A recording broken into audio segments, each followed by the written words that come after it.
वज़ीर आला केसीआर ने कहा कि बीआरएस पार्टी को मुल्क भर में बड़े पैमाने पर तौसीह देने का अमल शुरू कर दिया गया है और इसके तहत नागपुर में बीआरएस के दफ्तर के लिए जगह ले ली गई है।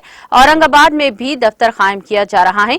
पूना में भी मुस्तकिल ऑफिस होगा। इसी तरह मुंबई में भी मुस्तकिल दफातर कायम किए जाएंगे।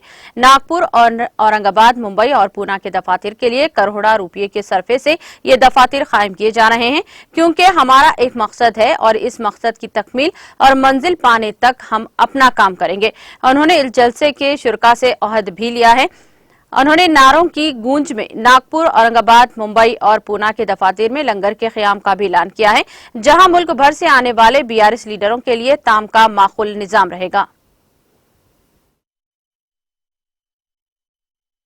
नागपुर में बीआरएस पार्टी के लिए एक मकान खरीद लिया है। औरंगाबाद में बात हो गई है, वहां भी हम खरीद रहे हैं। हो सकता है 2-3 दिन में रजिस्ट्रेशन हो जाएगा। वो बहुत ही बड़ा है। जितना मराठवाड़ा का दिल बड़ा है, वो ऑफिस उतना बड़ा है। वैसे ही पुणे में भी वो देशमुख साहब, हमारे विजय देशमुख साहब और पाटिल साहब जो हमारे एमपी साहब है, वो लोग लगे हुए हैं।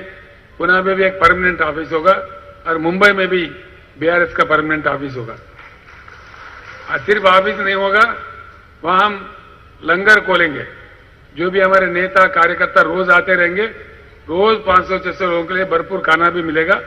वो लगातार चलता रहेगा हर दिन। तो ऐसे हमारा ऑफिस होगा। नागपुर वाले नागपुर में चलाते रहेंगे, पुणे वाले पुणे में चलाते रहेंगे, औरंगाबाद वाले औरंगाबाद में चलाते रहेंगे और मुंबई वाले मुंबई में चलाते रहेंगे।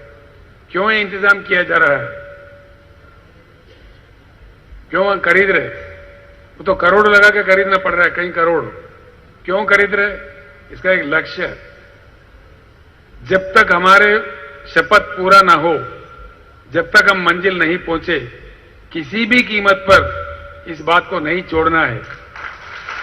ठीक है? ठीक है? वो नारा छोड़ दिया। नारा बहुत सुंदर है। ये लक्ष्य तक पहुंचने तक काम करेंगे, बिल्कुल करेंगे। पूरे हाथ नहीं उठ रहे। इसका भैया, इसका ले लो, टीवी वाले भैया। यह बूटा है ना मुट्ठी, ये नहीं रुकने वाला है। जब तक हम अपना लक्ष्य पहुंचेंगे, तब तक ये उतरने वाला नहीं है। तो मैं आपसे